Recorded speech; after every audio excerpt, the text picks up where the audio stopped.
Hi everybody, my name is Jodie and I'm a space engineer. So I work for the UK Space Agency. I hope you're all having a fantastic STEM Clubs week so far, learning all about space, which is my favourite topic. And today I'll be telling you all about how I became a space engineer. So if you've ever wondered how people actually get to be a space engineer or to do STEM in the space sector, then hopefully today I'll be able to provide some insight.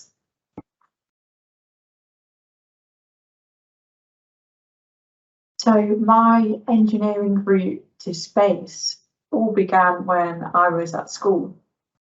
So when I was at school, I had a teacher who used to be an engineer, and she really inspired me. She travelled all over the world doing lots of big and exciting engineering projects. And I was able to learn from her what engineering was all about. When I was at school, my favourite subjects were art, so I was quite creative. I also liked design and technology, IT, and I really loved science as well. So my favourite science subject was actually biology at school. And when I learned about engineering, I was able to see that engineering was just applying all of the subjects that I loved at school to helping to solve real world problems. And that's where I began becoming curious about engineering and what it really involves. So at a young age, I started to explore and I wanted to get involved. So I found a local airfield that was doing a project to restore a very old aeroplane. The picture you see there is me in the workshop trying to repair a section of the wing for the aeroplane. And that gave me some really valuable insight into what engineers do, and I was able to learn a bit more about the aerospace industry. So following on from that, I decided to do engineering at university, and I wasn't sure at first what type of engineering I wanted to do. So I knew I liked the topic, but I didn't know which sector I wanted to work in.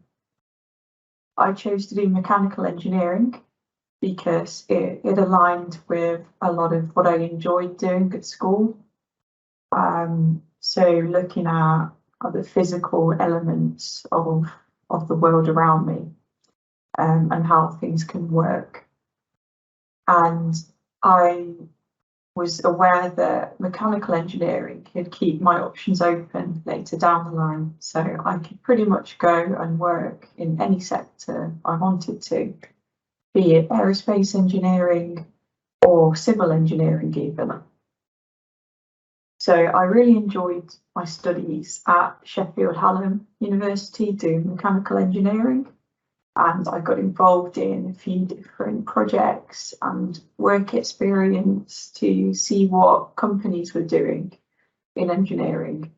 So I spent some time working at a company called Royce. And you might be thinking of cars initially when I say Rolls-Royce, but actually they're a big power systems company and they make jet engines for aeroplanes. And the area I worked in, I'll touch on it further in a moment, but it was about the aeroplanes that you'd go on holiday on, so the commercial area. And there's a few other examples I'll go into shortly of where I gained more experience while at university. So one of the first placements I did, one of the first internships I did, was at a company called Siemens. And they have a factory just near Oxford where they make MRI scanners. So MRI scanners, you might be aware that we have them in hospitals, and they can help perform scans of people to understand what's going on inside the body, to really help doctors and surgeons to know where the problems are. So that was a healthcare sector, and I worked as a process engineer, and that meant that every day I would be talking to people both in the offices and on the shop floor who are actually building the MRI scanners. And I'd need to go and figure out what the main problems were in the production of the MRI scanners and figure out solutions. So that could be designing a new part, for example, to perform some testing. Or it could be trying to understand how to make things more efficient. So I really enjoyed that.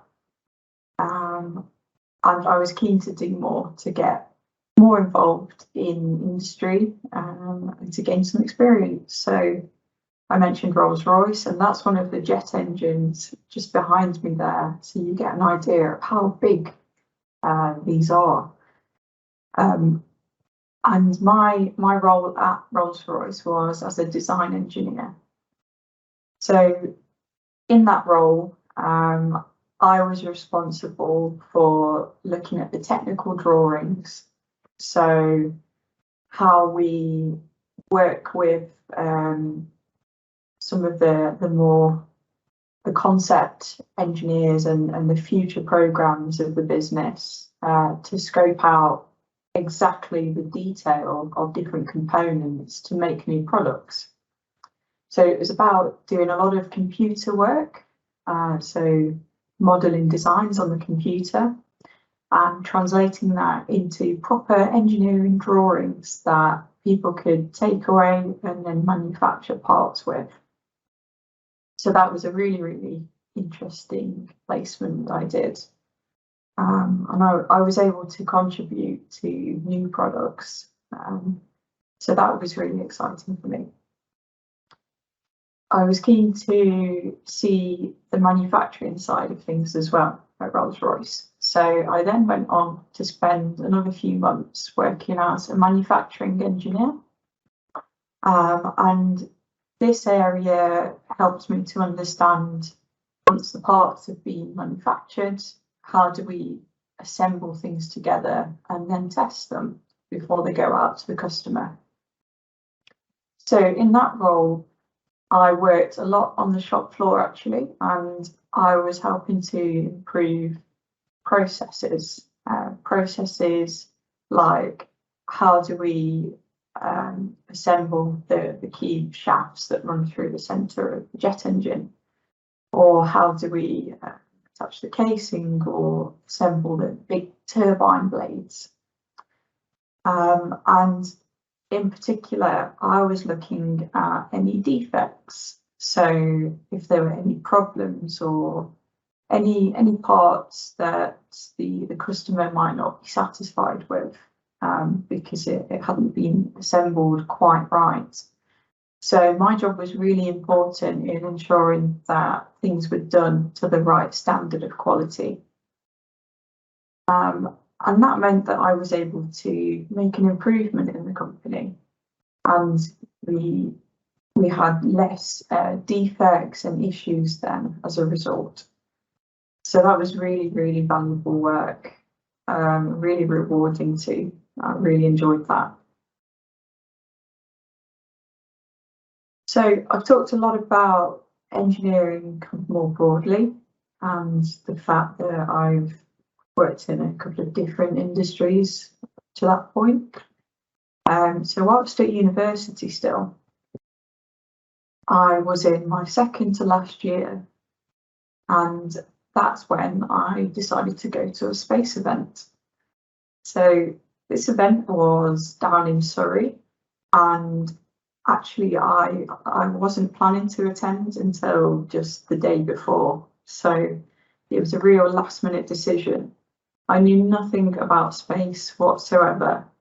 So that was in 2018. I was 1 year away from graduating and I knew nothing about space. So I was actually planning to go kayaking So I was part of the kayaking club at university.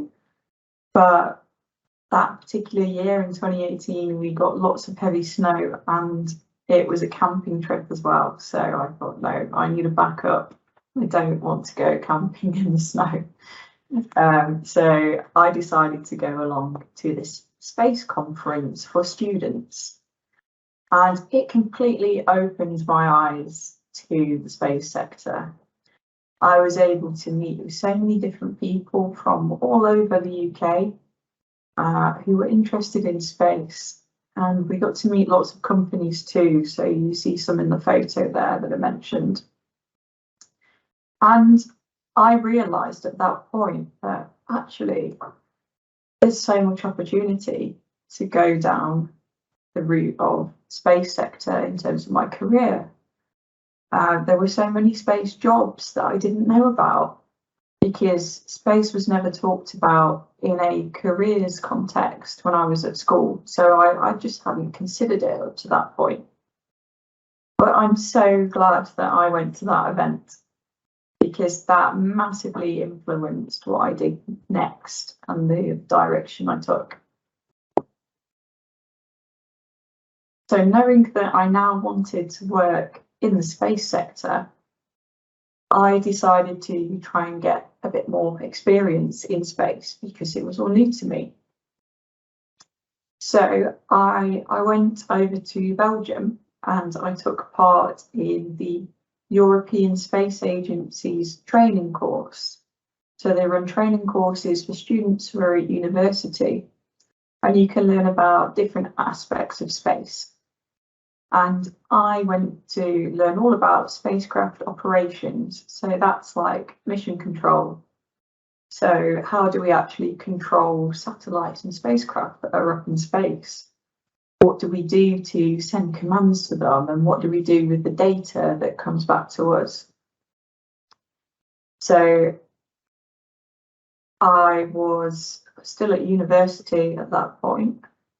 So now entering my final year of university, during that summer, I decided that I wanted to gain a bit more international work experience.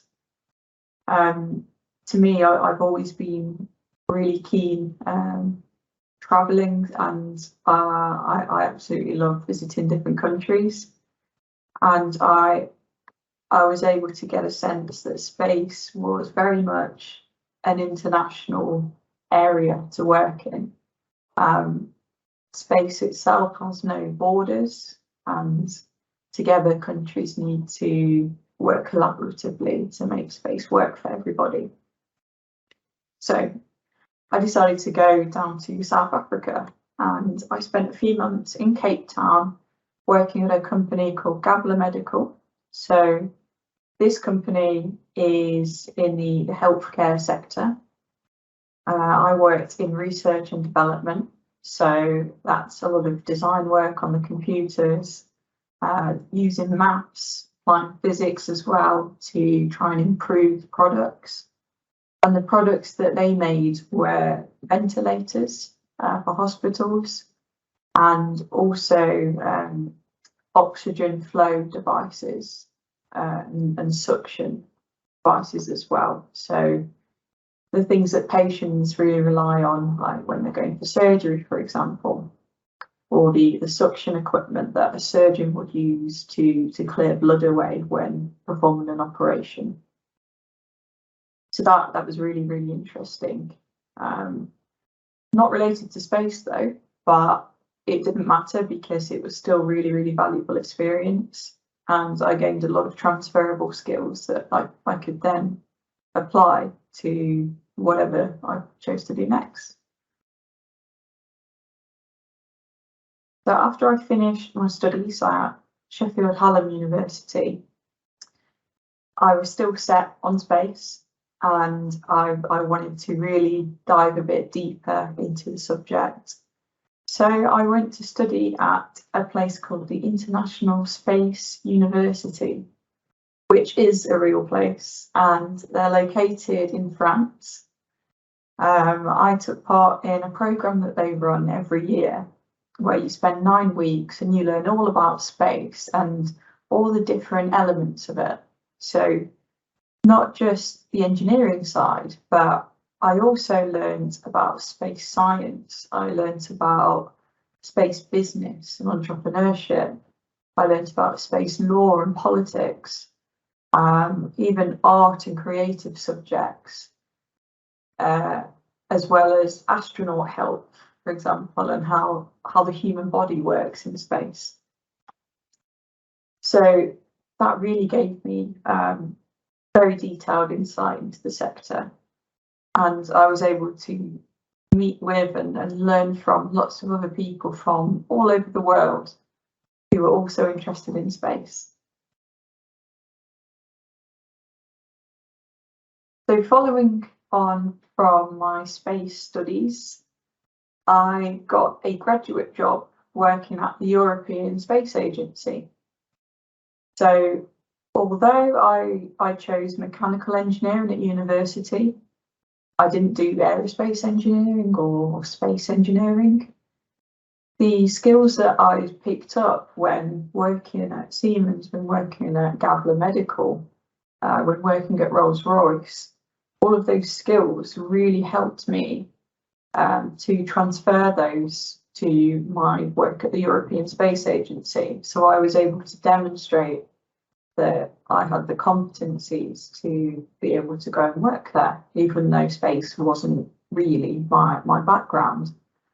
And the events, the space events and the training that I sought, so like the course over in Belgium and the space studies program, that all showed that I truly was passionate about space, and ultimately the people around me, the people who I worked with, also shared that passion. So that was fantastic. So the role that I did at the European Space Agency was in quality engineering.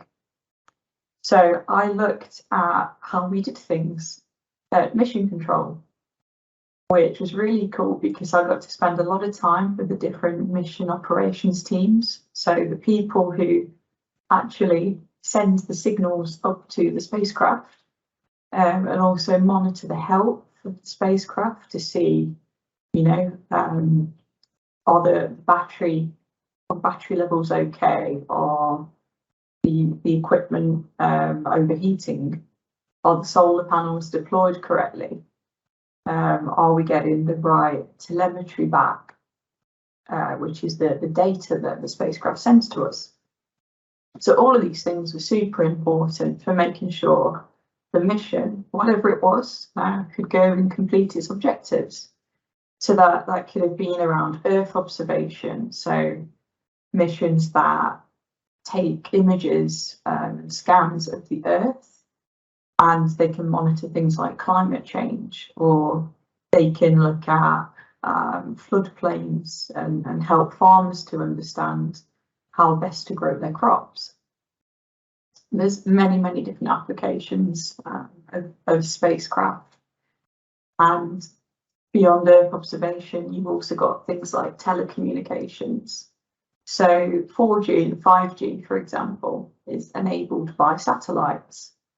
So whenever you next make a call or use your phone network provider to browse the internet on your phone, or if you send a text, then it's satellites that have enabled that. So we use space every day. And actually, there's so many ways in which we all use space every day. And I really recommend that you have a look online at some of that, because it's amazing how much we rely on it. So the photo there shows me in the main mission control room at the European Space Agency. And this is actually located in Germany. So I was able to finish my studies and then go and work over in a different country. And the experience I gained working in South Africa at Gabler Medical really helped me to have that broader cultural awareness and appreciation for international collaboration, and I think that put me in really good stead to be able to go out confidently and work in a different country.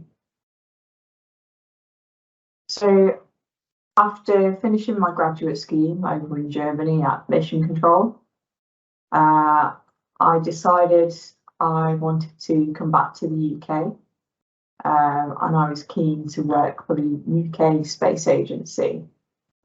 So I got a job as a space systems engineer last year, so in 2021.